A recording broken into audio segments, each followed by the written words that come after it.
Welcome everyone, and thanks for being here. Thanks for whoever participated to the sound walk that Jacek presented yesterday.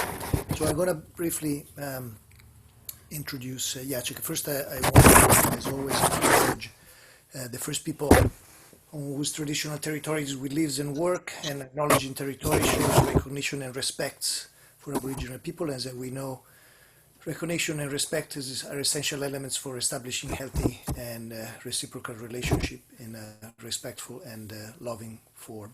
And we as Recording Music and ourselves, we're always trying to engage in the process of instigating these dialogues and sharing activities on Aboriginal land with our respect and love for every people.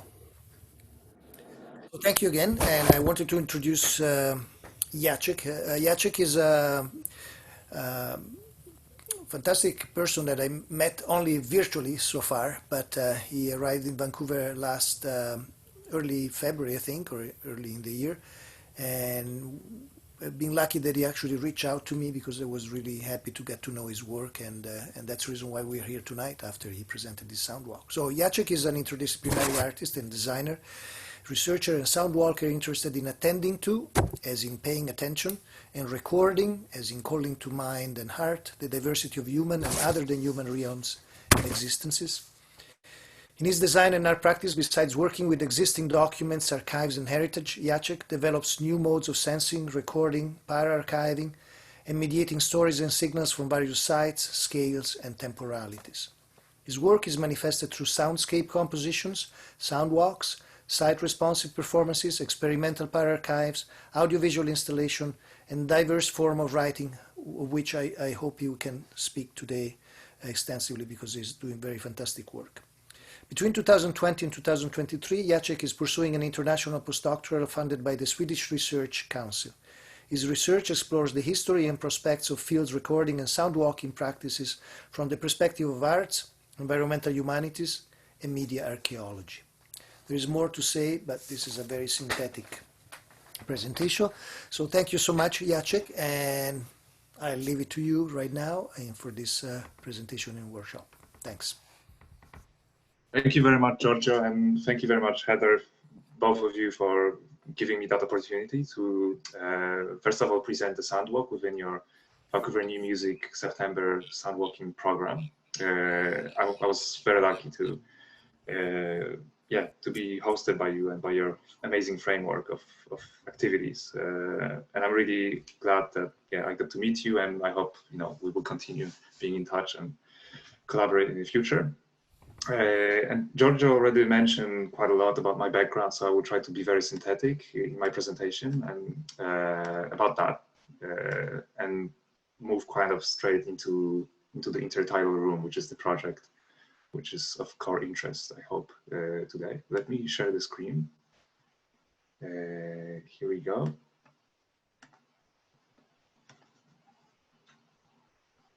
And just one comment: if you hear a toddler in the background, that's my daughter. So she's also part of the soundscape that we should acknowledge, I guess, here. Okay. Also, if there are any problems, please, with sounds and with synchronicity between the visuals and the sound, maybe you can write in the chat and we can try to fix it somehow. So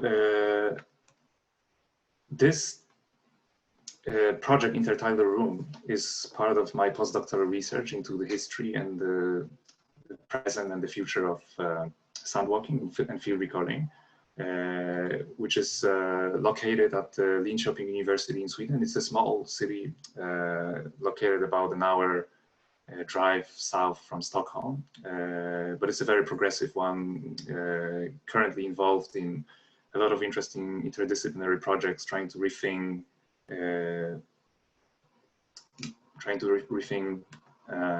how we speak about sciences from not only human but also other than human perspectives. And this is where my project is located, within environmental humanities realm, so to speak. But also, besides being in Sweden and working in Sweden, my grant is encouraging me to spend 2 years out of the three abroad, and this is why I'm here in Vancouver. So Simon Fraser University is a guest institution which allowed me to conduct part of the research here. So there are those three contexts that Giorgio already mentioned, which interest me a lot when it comes to working with soundwalking. It's the context of arts or post-digital arts, by which I mean arts that recognizes the troubling side effects of digitization. Is kind of acknowledging not only the positive aspects that digitization and digital media brought about, but also all the kind of negative consequences, including specifically in my case, working with the crisis of attention, the kind of problem with the detachment from the material aspects and from the material impacts that technologies cause. Like we have this notion of digital as being immaterial and ephemeral, but in fact it has very heavy consequences in terms of environments and in terms of a lot of kind of injustice as well, on many levels around the world.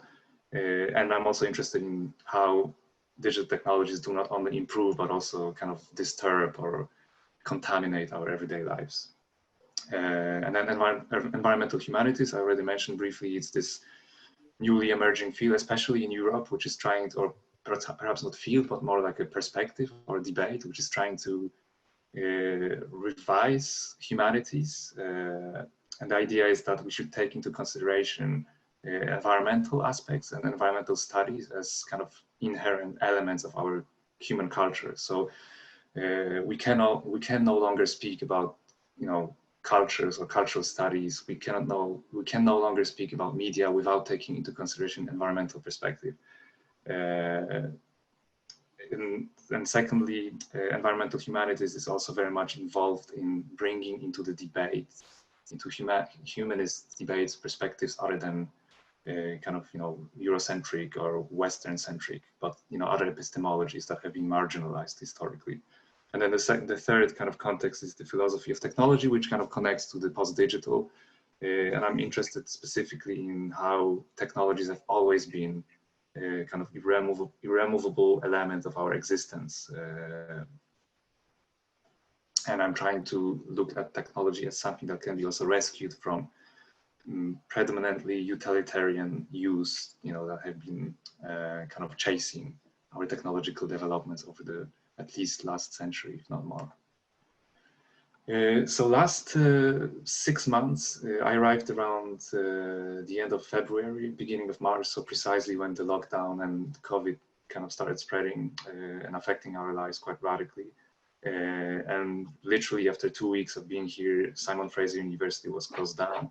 All the libraries were closed down. All the research institutes I was hoping to kind of, set my foot in were closed down. So I was kind of limited in that respect, and also in terms of traveling.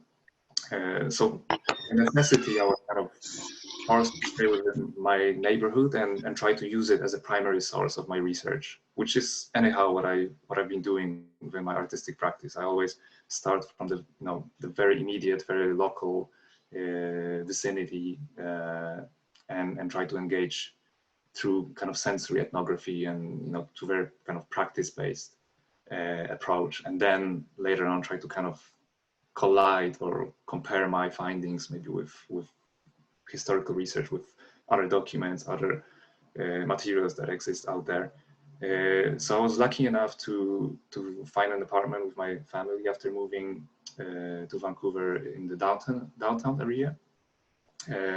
We lived for a month outside of Vancouver, and then we moved around March 25th here. And so ever since then, I spend most of the time just strolling around and trying to explore neighborhood of Stanley Park, and especially its coastal areas, the fringes. And that interest in fringes has been always kind of dear to me. Most of my projects, especially soundwalks, have been dedicated to like different kinds of margins or kind of transborder areas, both in terms of space, so sites that have been subject to vast transformations, gentrifications, but also in terms of time. So places that have historically been you know, something else that they are now, for instance, or places that you know, throughout time have been changed because of some you know, political transformations, for instance, environmental catastrophes and so on. So it was kind of natural to me to work with those borderlands of downtown area here in Vancouver, and specifically the intertidal zones, which are kind of, you know, as the very definition says, the places that, you know, are subject to constant transformations. They never really exist as stable entities, but they are, you know, in constant motion. And I believe that sound is a very kind of particular medium, particularly pregnant with the capacity to address those zones, since it's time-based, obviously, and it allows, you know, to really explore those kind of time-based aspects of those zones. And more specifically, sound walking, I find particularly kind of tuned with this kind of areas and this kind of research, because you not only work with sound, but you also work with movement, with the transition from one place to another. So we kind of, through that movement in time, you can connect with that which you speak about, which is, again, you know, transitory, ephemeral, and so on. So I will try to focus quite briefly here during this talk on 5 different kind of layers of my approach to soundwalk compositions, or soundwalking in general. And here, of course, in the context of Intertidal room, which some of you had a chance to experience yesterday. And here you have a list. There are those 5 layers. Of course, there are probably many more layers, but that's how I see it for now. There are layers of clear kind of field recordings, or, you know, unedited field recordings that constitute the soundwalk composition. There are elements of semi-fictional narrative, or I call it also an imaginative legend, or some kind of magic realistic component to the narrative. And then there is a narrative which is based more on empirical observations, notes, and then research, including historical research.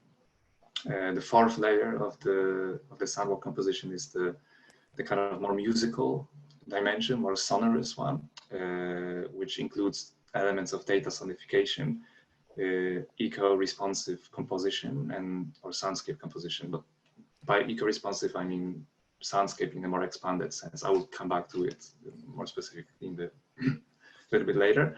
And then the 5th element, which in a way I would say is crucial and works a little bit like a, you know, like a glue to all the other elements, is the intentional porosity, which is basically a recognition of silence and just, you know, emptiness, absence, as also a material that you can kind of, you know, work quite explicitly with, and that gives another dimension kind of to the piece. And with Intertidal room, my intention was to work with it, especially in a way that would allow the composition to coexist with the direct soundscapes that people encounter while walking, instead of functioning as a kind of piece that takes over the soundscape altogether. I will also come back to it at the end of the talk. So let me start from the beginning. The first kind of encounters with the intertidal zone through basically strolling through them and listening, or ear witnessing, as Schaefer perhaps would say, without, you know, really having any equipment with me. And then after several visits, I would come back with more specific equipment that I would use to tune in and amplify some of the findings that my, you know, ear helped me to discover. And here are some images from different moments of the tide and different, you know, moments of the day that, you know, I spend around the intertidal zones in Stanley Park, but also, as you see here, in other areas. This is the Spanish Bank Beach during the lowest tide during the year. I think it's the 6th of June. And here I switch to the technologies. So to record some of the organisms and kind of, first encounters with the phenomena that characterize the intertidal zones, I used hydrophones such as those. And let me play a sample, first sample. So the very first sound that you will hear is actually one of the first sounds that I capture that trigger my thinking into that kind of direction, to start from something very, very microscopic in a way, and then extrapolate and create a much, much bigger picture of soundscape, or maybe even a worldview that tiny little microscopic sound belongs to.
Essentially inputs some telemetry craft around this, several kind of periods of life. The beginning was more specifically scraping of hard rock.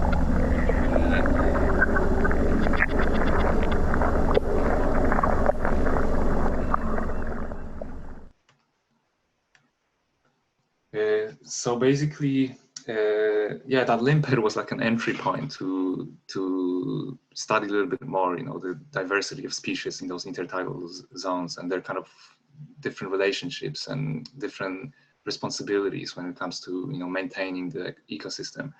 And as I learned, the limpet apparently is very famous for having the strongest teeth on our planet. It's the animal that has the strongest teeth. It's a kind of an iron compound, that constitutes its teeth, and that's why it's able to kind of scrape the algae and clean the waters from the residue of the extra residue of algae. And there was a very interesting study done recently about this compound, which actually is named after Goethe. It's called Goethe-Light, I think. And Goethe was interested very much in exploring intertidal zones himself, especially in Venice, and he was interested in this kind of constant exposure to changes, kind of of the weather, of the sea level, and so on. And he is the study of intertidal zones inspired him also to kind of substantiate his concept of primal phenomenon, which is basically this idea that every organism on our planet reflects some kind of a primal order of the universe. And while reading that, I got kind of inspired by thinking, what if we treat that soundscapes as not only a reflection of that tiny little microcosm, but is kind of very very vulnerable out there in that little gap in the rock. But in fact, what we look at is the manifestation of the universe. And then I started reading more about the dependencies of the life in intertidal zone on the movement of our planet in relationship to the moon and the sun. And yes, of course, this idea became much clearer to me, that yes, indeed, what we are listening to by focusing on those little animals out there is not only the sounds, the immediate sounds, but it's a manifestation of those lunisolar forces, that create tides and thus create the ecosystems that we encounter. But of course, besides being able to tune with those tiny organisms, I've been constantly, disturbed by the sounds coming from other organisms, mechanical organisms that occupy Burr Inlet and Vancouver Harbor, namely oil tankers and vessels and all kinds of ships.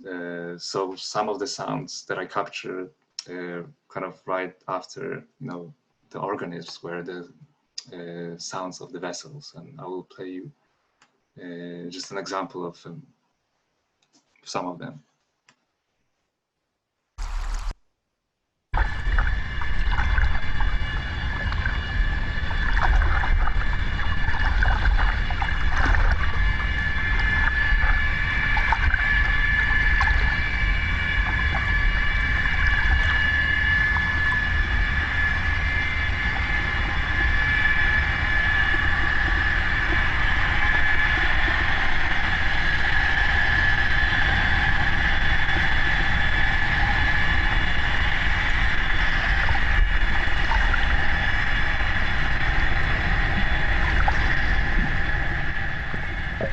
So I like to look at this kind of two organisms or two kind of actors within this bigger landscape or soundscape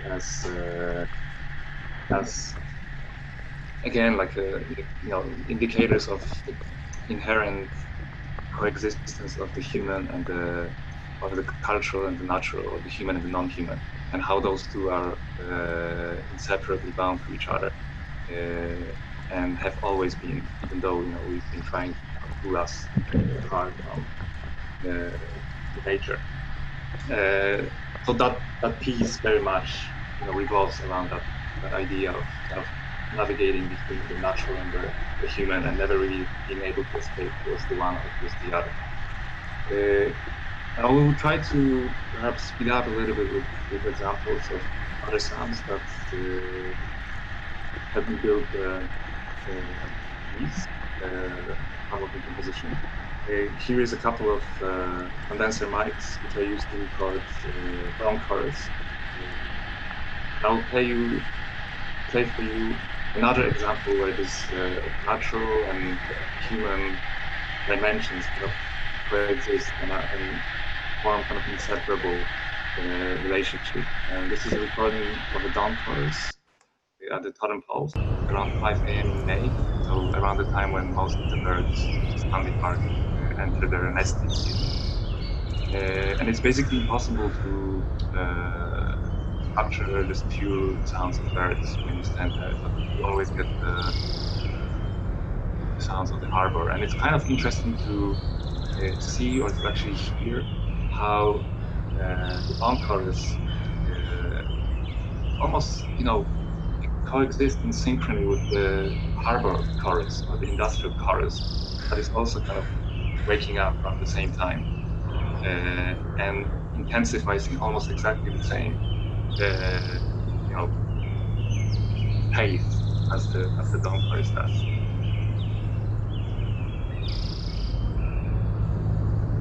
Let me move a little bit towards the end, maybe illustrate the point a little bit better.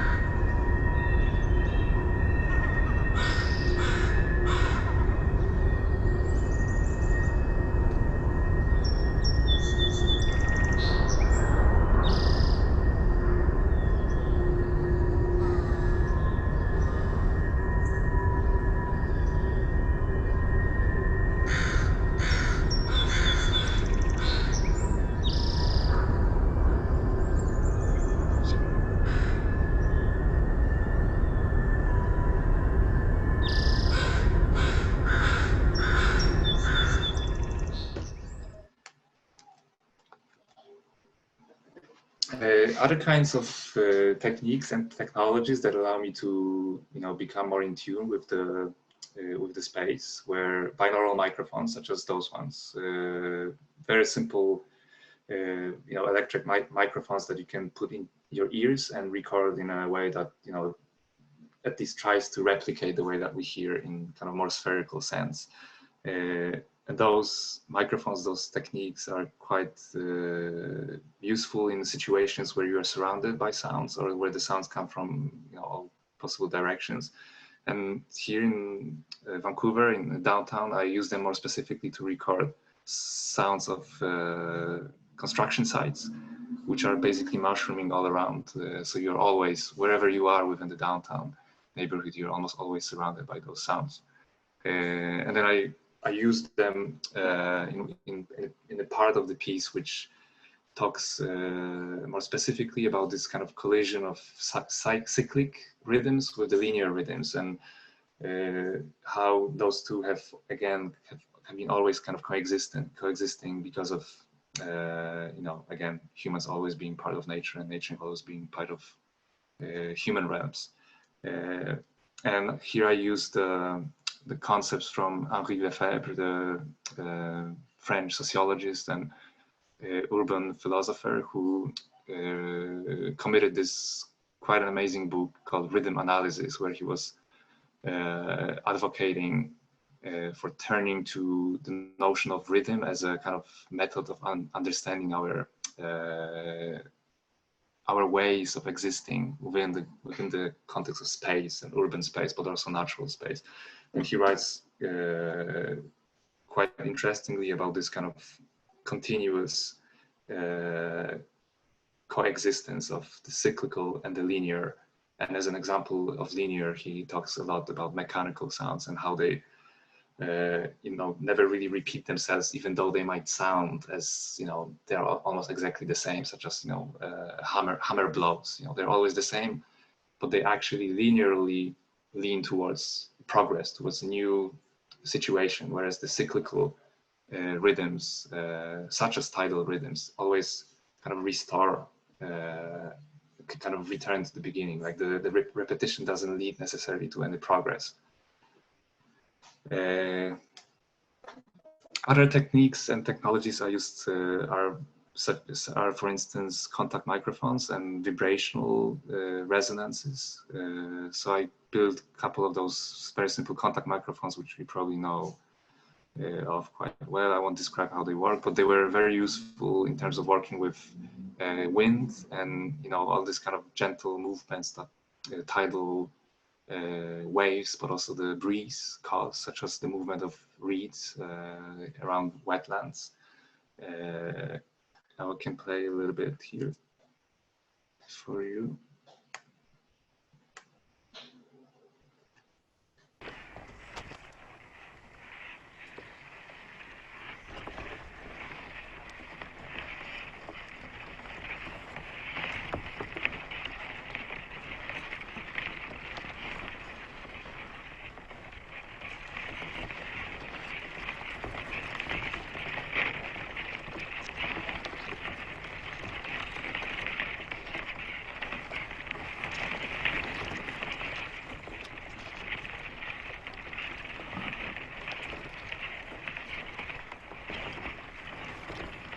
I think cattails they're called, right?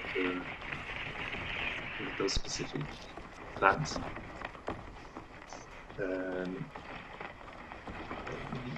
Switch to another one, and again, to kind of create that dialectic sonic image, I use sounds from the steam cloud, which couldn't be an example of more literal approach to the idea of linear rhythm. So I use the same technology, the contact microphones, to record its sounding, and this is how we usually refer to this is how we kind of perceive the sounds of the steam cloud. I mean, those iconic sound patterns. But in my case, I used the contact microphones to record the internal language. So I attach them to the surface. This is actually what happens inside.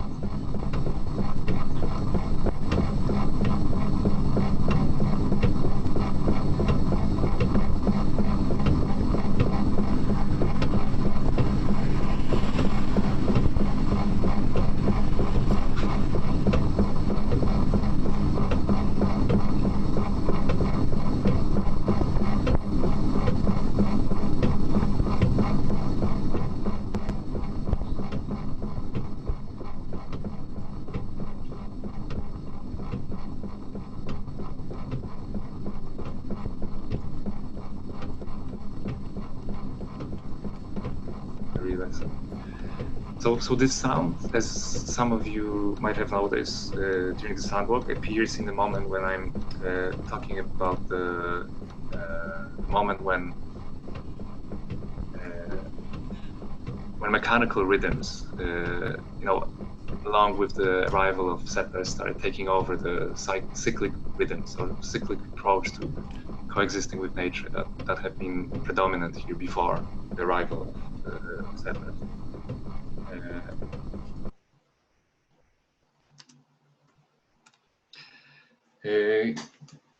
Another kind of technique I use is this very simple pair of electret microphones, which are like mini condenser microphones. No, sorry, it's actually mini condenser microphones, not electret microphones, which you can use very creatively. They are very flexible, and you can insert them into different porous elements of infrastructures or nature, such as here one of these driftwood elements.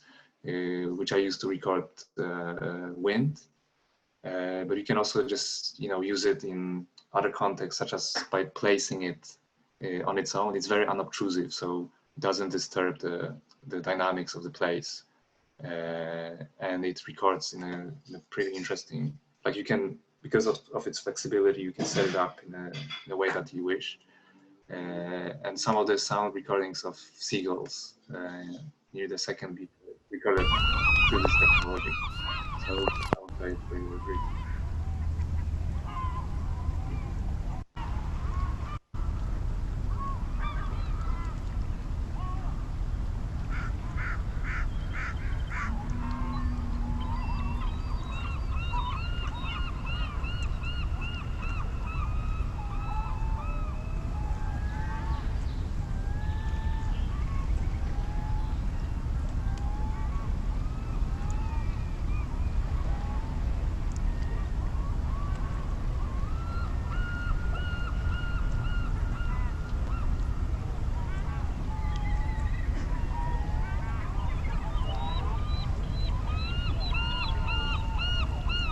Another layer of field recordings in the piece was allowed by this pair of electromagnetic field recorders or microphones detectors rather than microphones.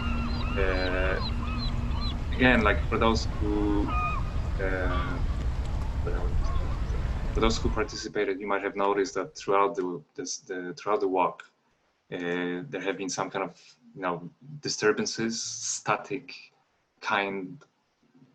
static-like artifacts showing up here and there, and especially when I talked about the existence of magnetically charged iron ores on some of the beaches around Stanley Park, which disturb, or in the narrative that I created, disturb the electric devices, including mechanical or electric watches. So I used those self-built detectors to record electricity around Stanley Park, and I will play an example here.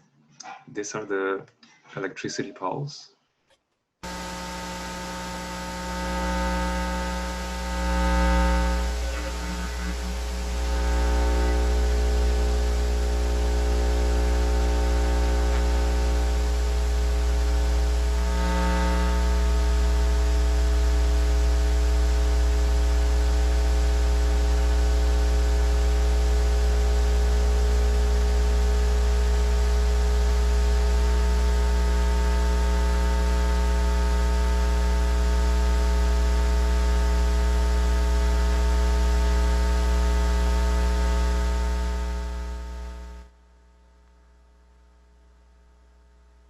Little kind of summary of actual recorders that I used, also depending on my need and current interest at the moment. And you have the little pocket size recorder I would always have with myself to record kind of sketches or first ideas, and then I would return maybe with a bigger one, and this 8-channel Zoom recorders that allows you to actually compose while recording, and that's how I like to perceive audio recorders. Like as much editing you can do with a recorder, I mean I believe it's a better approach than by just collecting individual samples and then putting them together in the software. So a lot of those soundscape compositions, kind of more musical ones in the piece, in the soundwalking piece, are actually kind of composed at the site with just multi-channel, multi-input kind of approach to recording. Yeah, let me move quickly to the second part, which is the semi-fictional narrative or the imaginative legend, another layer of the soundwalk. But before I do it, I'll turn off the static, which is still there. So basically, this semi-fictional narrative that appears, throughout the piece was inspired by a series of actual events that happened, during my exploration. And one of them was an accident. While exploring those intertidal zones, I slipped and just ended up in one of the pools with my arm wounded. And it's been healing until this very day. I can still, feel the pain in my elbow. And again, for those who participated, there is a moment when I talk about the situation of a blood oath with the intertidal zone, like the character of the legend goes through that moment where, by accident, he enters into the blood oath with the intertidal species, and from that moment, something happens to him, and he starts metamorphosing into the intertidal organism. So that was kind of inspired by that, and the beginning of the story, which is the home collapsing and turning into rubbles, the kind of home located at the sea, was also a dream I actually had after one of my visits to the intertidal zones. The moment when I talk about this kind of legendary figure acquiring kind of olfactory characteristics that resemble the smell of the algae, is also in fact inspired by the fact that after my visits to the intertidal zone, I would return with my clothes smelling like that zone, like algae, like this sulfate compound, which is also found in coastal areas, and my actual room started smelling like that, also because of all the equipment, all the hydrophones that I've been using, and so on. So all kind of many elements of that legend that spans the entire sandwalk are actually inspired by events. And of course, I've been also reading quite a lot about the legends that have existed here before settlers or colonizers replaced them with the kind of the new history of Stanley Park. And I was lucky enough to have two indigenous guides to Stanley Park who shared with me some of their stories. And by respecting those stories, I didn't share them in a direct sense, but I kind of learned or kind of borrowed a technique in some way by creating my own story, or by thinking in a more kind of legend-based way about the history of that region, instead of resorting straight away towards archives and documents that write the history of Stanley Park in a very specific way. So again, that piece is a little bit about reframing the history, personal history, but also collective local history of that area by removing that kind of predominant frames and trying to have more kind of inclusive approach to epistemologies, and instead of dividing them and seeing them as different, try to see them as in some way capable of producing new insights, in some moments entering spheres of the senses and competing with each other, and at other times actually being quite synchronous and resonant with each other.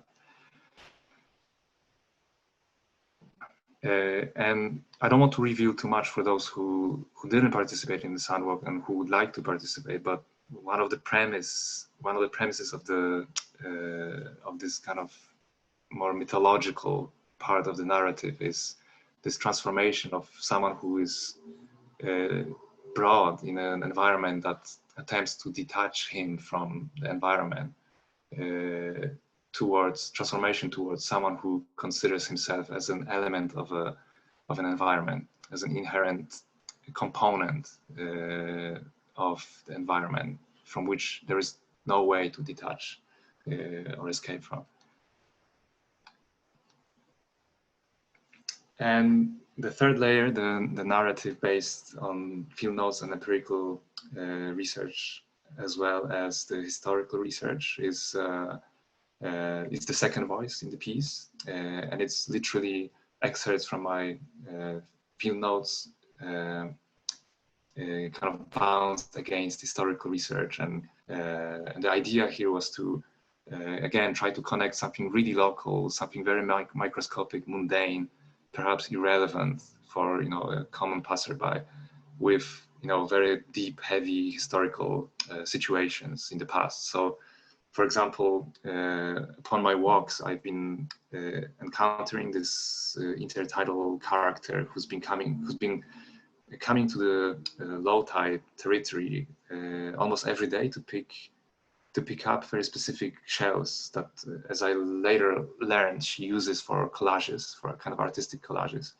And it kind of triggered my interest in the very idea of the omnipresence of those shells in and around Stanley Park. And while doing some historical research, I learned about the shells from the midden, from the ancient midden that existed there, I think even like 3,000 years ago, and which was a remnant from the tribes and communities that lived there for many, many years, and how it's been used to pave and reinforce the roads of the seawall.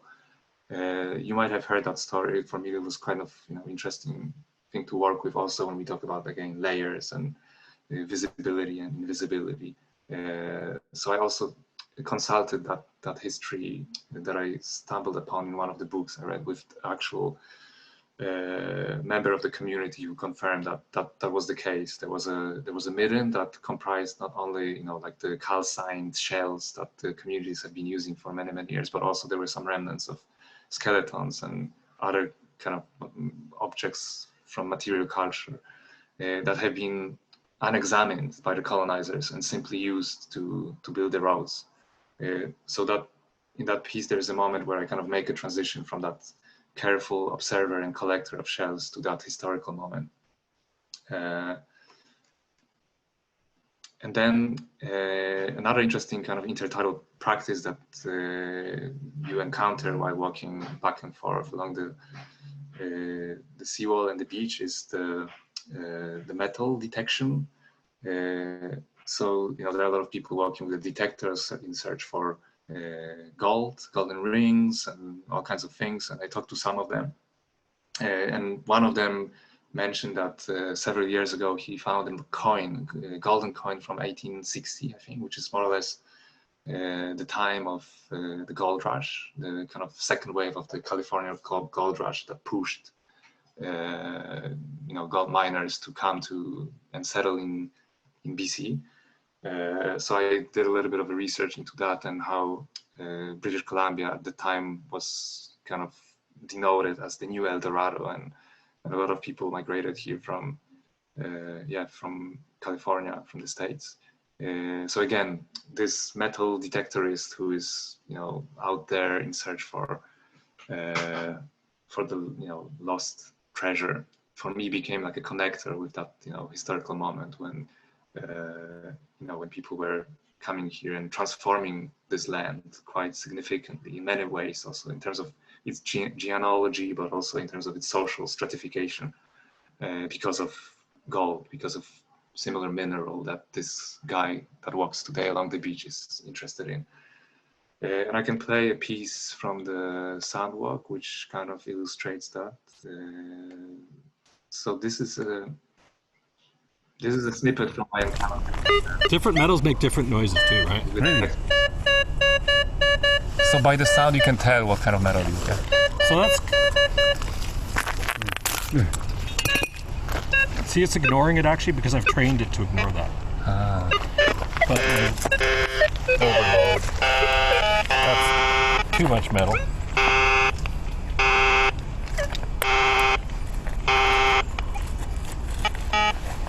And then this will sound nice, the gold ring.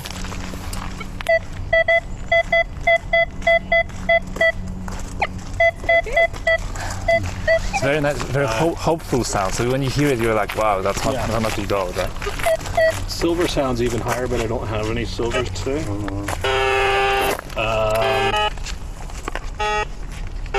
There's an older penny. When you hear the sound, do you usually dig immediately, or sometimes you... Oh, wow, that's a very...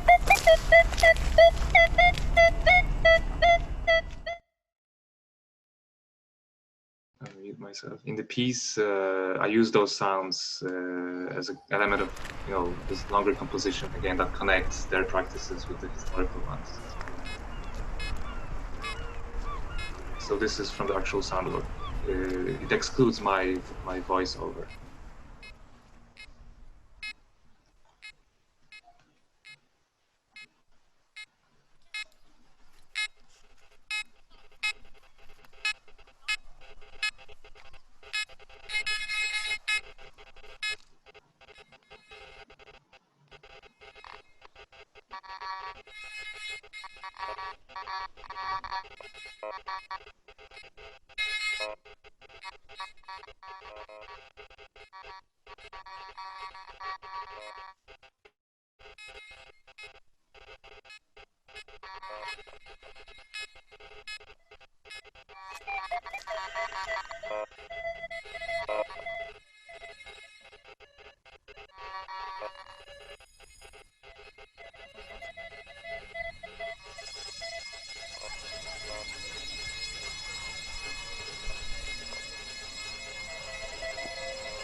Sorry, I didn't unmute myself.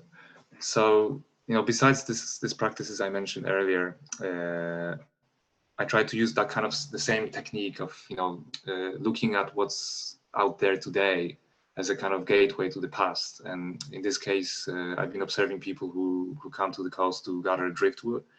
And I've been trying to kind of connect it to the longer history of not only, twigs and kind of naturally occurring driftwood, but also the logs that drift and end up on beaches regularly during the high tides, and especially in the fall. And again, I've connected it to the history of tree harvestation here, and how it has been one of the primary elements of industry. So a lot of sounds that you hear in the piece are recordings of driftwood, recorded through contact microphones and hydrophones.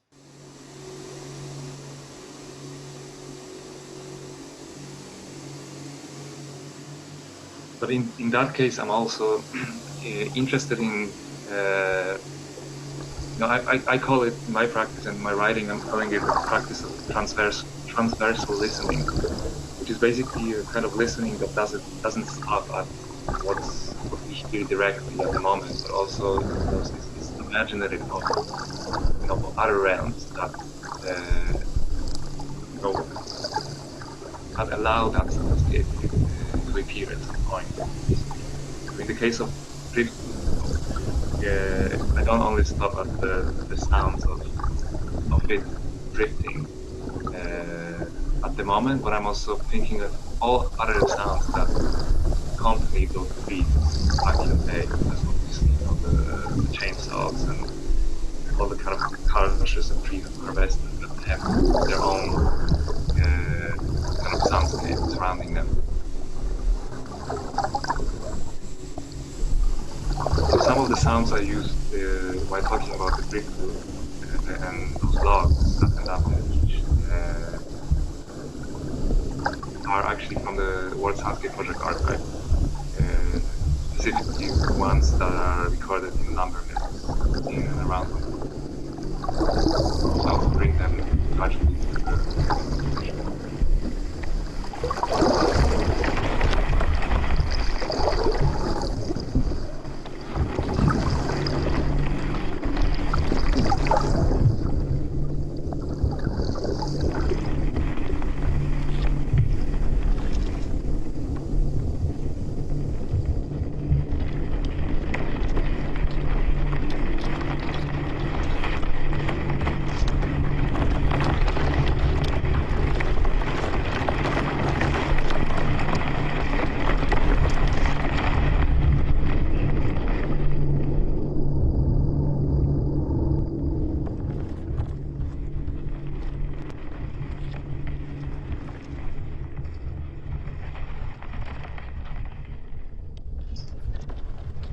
In the piece, the history of this drifting logs, the escapees from the booms and rafts that reside somewhere, I think, around delta of the Fraser River.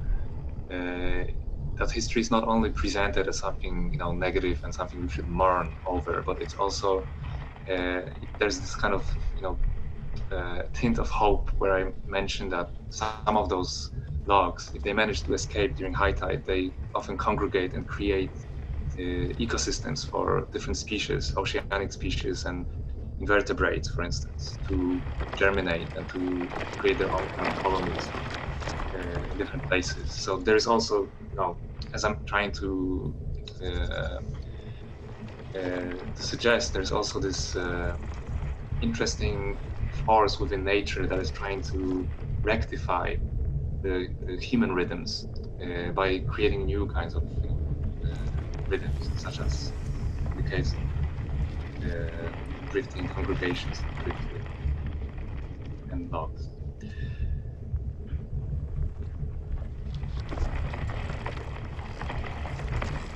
I don't know how much time we have. We're probably getting close to.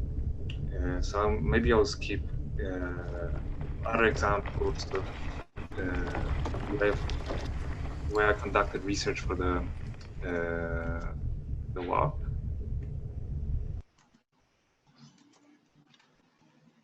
But of course, as I mentioned, you know, besides all these empirical encounters with those, you know, figures, kind of ephemeral figures, who kind of inspire me to do more kind of, you know, deeper kind of research. I've engaged in readings, and here are some of the references that I would like to, you know, kind of be transparent about.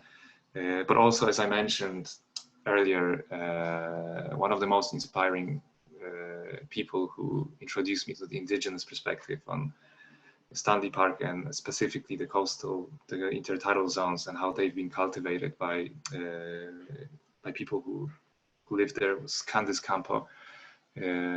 She's a guide and anthropologist who collaborates with Stanley Park and organizes walks through which she introduces these different perspectives. So that was one of the most inspiring references and sources.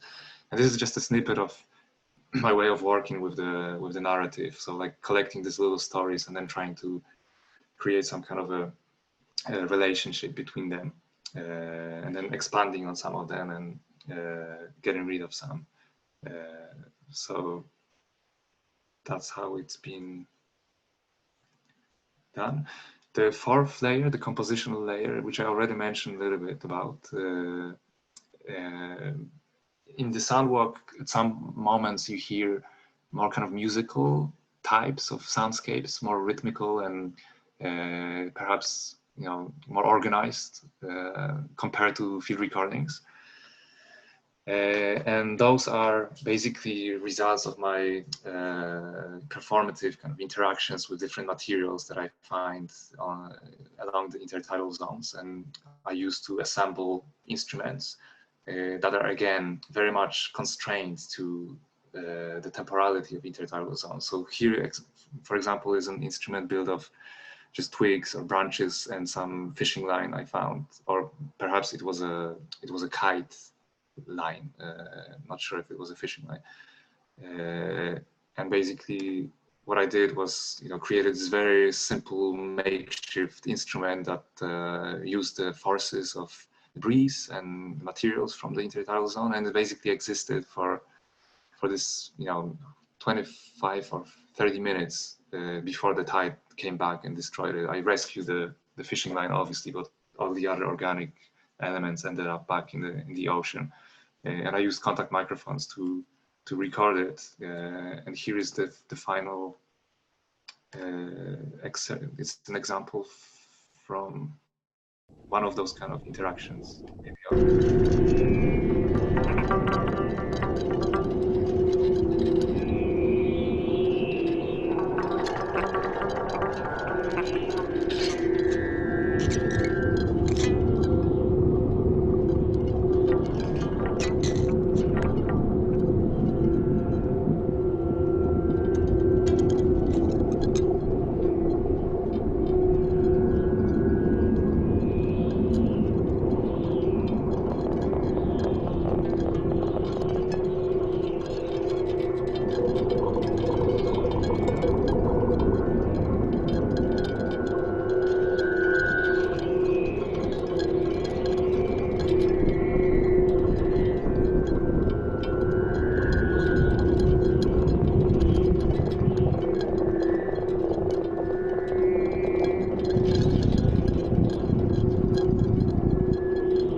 Sorry. So another approach to to composition in the piece is through data sonification. And I was lucky to get in touch with Oceanic Science Center, who provided me with tidal data for the entire period of my exploration of these intertidal zones. And I created a simple, it was a numeric data, like every minute basically, from 3 different points around Vancouver, from Point Atkinson, I think, and then Kitsilano Beach, and then Vancouver Harbor. And I used this data to create 3 different patterns in pure data, which you probably all know about. So that also created a layer in the piece, especially when I talk about the shift from approaching tides as something divine and ununderstandable towards understanding it more as a controllable phenomena, and from looking into it as a force that we have to respect to the force that can be controlled or can be anticipated, and so on. I can play a little snippet from that too. This is a very simple experiment with the fast sonification. Let me see. So this is basically how it sounds in a very rural way, so to speak.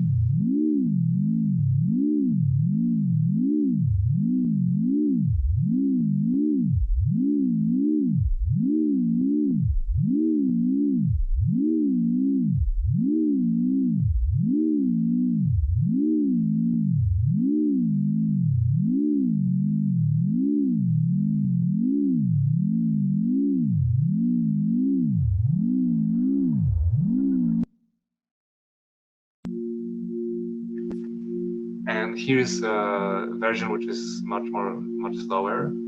So every shift that you hear, like every accent that you hear, is a switch of the numeric data, which is very minimal if you consider that it's taken every minute. So this kind of data sonification experiments or exercises are primarily to generate textures that accompany the narrative. Per se themselves, they are not really intelligible. They don't really tell you anything. But if you introduce them, contextualize them, as I do in the soundwalk composition, then maybe they get a little bit more of an understanding.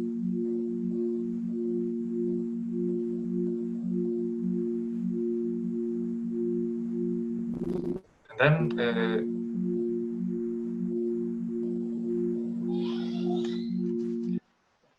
the last, and in some cases, I would say perhaps the most crucial component of the soundwalk, not only this soundwalk, but in general, I would say any kind of pre-composed soundwalk or audio walk is intentional porosity, and an awareness that we have to still leave some space for the silence, for the absence, to allow sounds from outside to come and create some kind of a dialogue with that which is recorded. So I've been using it to some degree in this piece, also through advising people to approach the composition as not just composition that is supposed to be fully immersive and that is supposed to take over what's out there, but rather as a layer that is supposed to kind of coexist and get into dialogue with the actual sounds, direct sounds that we encounter there. But also silence and absence is, in perhaps more metaphorical way, another way of kind of generating content by looking at physical material traces and imagining them as sounding at some point in the past, but currently being delegated to the audible past. And here's just one illustration of that intentional gap that is introduced in the piece. And from the feedback I got after yesterday's walks, it seems like those gaps are needed even more. It sounded as if people really valued those moments, especially after kind of intense combination of narrative and soundscape composition. So I would try to stop here at this kind of silent note and invite you to explore a little bit more about the project on the website. You have a link underneath here, the powerarchives.net/intertidal room. And there's also a section which is dedicated to live stream. So for those who didn't get to participate in the soundwalk or didn't register yet for the self-guided walk, which is I think still an option, you might want to take a walk which is synchronized with a low tide in Vancouver. So I created this little script that initiates the stream exactly at the moment when the low tide is happening in Vancouver for the next month. So if you go to the website, you have a player and you have the exact moments. Some of those times are quite tricky. They're in the middle of the night, which could be interesting, but yeah, it's totally up to you. Otherwise, please just get in touch with me and I'm happy to send you the file. But one idea that I've been trying also to exercise in my approach to soundwalking is to think of it as something that requires specific, not only specific mood, but also requires very specific space and very specific time. So it's not something that you can take at any time, at any point during the day or within any kind of area, but something rather that resonates with very specific site specificity and time specificity. And I think in terms of tides, that's even more important. So I think this is probably what I had to say, and I'm looking forward to hearing questions from you. Thank you. Thank you so much, Jacek. There was a Very beautiful, very refined presentation that brings actually clarify actually how deep and intense work you've been doing to prepare this sound work, and also the level of commitment you have towards this research. So thank you very much. It was a wonderful presentation. Oh, I wanted to also let everyone know that I posted the links in the chat. You may want to copy those before we finish, so you have them. There are actually a couple of links. One is the Fragmentarium Club, which is a very interesting link that I invite you to check, Jacek link. And another one that also I love very much, the ongoing net project, which is a series of projects that Jacek is sharing online. That actually I found them very inspiring, just for creating your own or experimenting with your own personal everyday life, and use these tools as very interesting tools to pay attention to many different things. So thank you so much, and please, if anyone have any question, we have a few minutes left and before we go, so unmute yourself and show your face. Hello? Hello. Sorry, this is my first time using Zoom on my phone. And thank you for the presentation. That was so lovely. And I have two questions. One is technical part. And sorry, I was doing some cleaning in the bathroom at the beginning of the presentation. And I'm wondering, what's the microphone you used to record the sound of the wind that you presented, that you tack it inside the, is it a driftwood, or it still looks like some polo object? And I didn't quite catch the name of that specific device, and it's the composition of it and the installation of it and how you attach to the object is so intriguing. And I am sorry I missed the name of that recorder. Okay, Jacek, you're Great.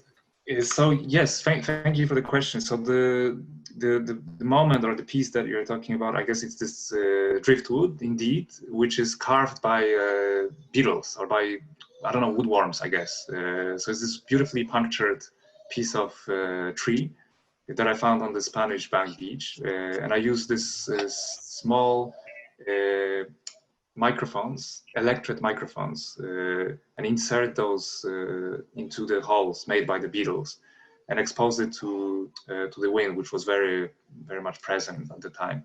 And you know, like if you record, I mean, to record wind is a big challenge. Like you always avoid to have wind captured. You know, wind is always an enemy in a way, but it's such a integral element to intertidal zones that, you know, it has to be acknowledged as well as one of the important forces that generates movement and motion and also sounds. So that was one of the first experiments, and I don't have a sound prepared right now, but I can, if you are interested, I can send you some samples from that recording. But that was also one of the first attempts to limit my compositional approach to what's out there in intertidal zones, and try not to bring instruments, try not to do too much in the studio, you know, with the recorded material, but try to really interact physically and with what nature is offering there in those beautiful zones. I don't know if it answers your question, but yeah. So it was basically, it almost answered my second question. Okay. I also do I'm an interdisciplinary artist, and I also do some sound recording as a part of the performance. And I use the binaural recorder and in the duration of the performance, and which I later added into the performance piece, either it's movements or it's just still motion. And because I work in a kind of similar idea as yours, to use less editing, to just the passive reception as the active composition. And I am wondering, from your perspective on the on recording, how do you see your relationship as the artist and to the work as just something that people hear daily, instead of something that you meticulously compose? Right. I mean, very good question. It's hard to really answer quickly to it, but I have to say that, you know, this piece is, if you compare it maybe to some other projects I did before, it's quite heavy in terms of content, in terms, and that's also some feedback I got yesterday, honest feedback, that, you know, it was quite overwhelming in terms of the amount of information, you know, different two kind of types of narratives, verbal narratives, plus all this, you know, sounds. And it was 1 hour, which is also quite long, a little bit more than 1 hour, plus part of it was also like a silent one. And of course, like, all decisions are mine within that piece, so it's impossible to remove myself, even though if I would love to. And that's probably one of my goals, to start removing myself from my piece or my presence. But on the other hand, I don't believe it's doable really. And instead of removing yourself, I think it's better to acknowledge your position, your subjectivity, and work with it also as an artistic medium in a way. So that piece, in a way, you know, in a not direct sense, but it obviously is based on my impressions, my kind of subjective observations and so on, connected to larger kind of macroscopic things. But in pieces which are more quiet or silent, such as, you know, the purest types of sound walking, where you just, as an artist, you invite people to come and just listen. I think maybe that's closer where maybe sound walking artists, including myself, would like to, you know, go, as some kind of triggers of attention, rather than those who fill up this attention, if you know what I mean. So like how to be more of an impulse for others to engage in listening, as opposed to kind of occupying that moment of listening by you know, by something you want to share. So I guess it's interesting. I don't think maybe that it should be one or the other, but I think the balance of the two could be something to think of. Thank you. That's a really good answer.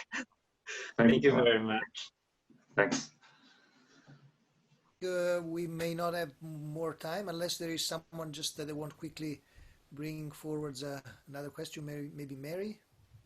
No? I just wanted to say that I really, it's very stimulating. Like all these events are. I don't know if I can find my video, but it doesn't matter. I love the sea inspires me as a writer, and the sound of the limpets in the beginning, I thought, wow, what am I missing when I walk along the shore? So I too find it extremely dense, and I wasn't able to go on the sound walk. So I have lots to learn. I'll look at the links. But thank you for bringing my attention to things I may have missed. And I also really like the correlation between the present day use of the environment and in the history of the use of similar resources like logs and shells and things like that. So, but it's a lot. It is a lot. Anyway, but thank you very much. Thank you, Mary, so much. Yes, I agree, and I got this comment while working on this piece and you know, trying to get some feedback. Someone recommended that maybe it should be a series of chapters that you take one by one slowly, instead of one very continuous and eclectic in some way piece. So like one soundwalk could focus more specifically on just driftwood. Another soundwalk could be just about, you know, the minerals, and another one could be just about limpets. And I mean, there's so much to say about those little organisms. It's quite amazing to learn how the whole ecosystems are dependent on those tiny little, you know, crawlers there. So I totally agree. I think that could be one way of reworking that piece, like dividing it into chapters and you know, letting the content breathe in a more kind of, you know, organic way. And secondly, also at the end of yesterday's soundwalk at 9:20, at 9:21 was the low tide, the exact lowest tide. At the very end of it, we ended up on the third beach by a rock, which is one of my favorite places around Stanley Park. And this rock, you know, it seems like it's super mute and static. There's no life to it. But if you approach it, there's actually so much going on. You have, you know, kelp, and it was raining before, so it was dripping. You had all these little droplets, you know, falling on the sun. And on top of it, you had a lot of barnacles, who were catching the droplets, you know, to secure the you know, the water for the time when the tide is low. So as such, this scene was just enough, you know. And I realized, like, why do I even put all this effort? Why do I do all these recordings? Why do I replicate those soundscapes? Why they are actually there, you know, and can be listened to directly?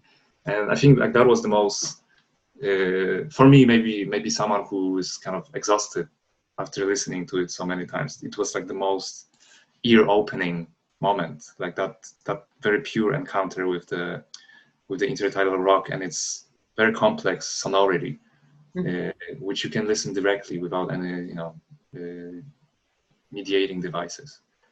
At the same time, and just maybe we close with that. I think it's a good point, but also I would say that your extreme depth in research clearly show that there is so much to do, so much to listen to, and is inviting to actually to take the time, because, you know, the sound walk is just a, you know, an occasion, but I think if we use the sound walks as an approach, as a behavior, and we expand it in time, all this information or all those modalities that you so well illustrated becomes very useful tools for our own personal voyage and reconnecting with the sound of the world, and that's a beautiful legacy that this kind of work leave. And you can also expand and modify it, but I think that's a wonderful depth of observation that you share, and that is inspiring for us to continue, I think, and that's a wonderful gift for everyone. And again, I wanted to thank you very much. It's been a pleasure to meet you and have you in Vancouver. Hopefully we can meet in person sometime. And I encourage everyone to check Jacek's work and his website and the links that I posted and more. So thank you very, very much, Jacek, and keep in touch, keep the good work up, and as you seems to be doing very well, and hopefully we'll see you again soon. Thank you so much. Thank you, everyone. Thank you, Giorgio. Thank you, Heather, again, and it was a great pleasure, and I do hope that we'll stay in touch, indeed.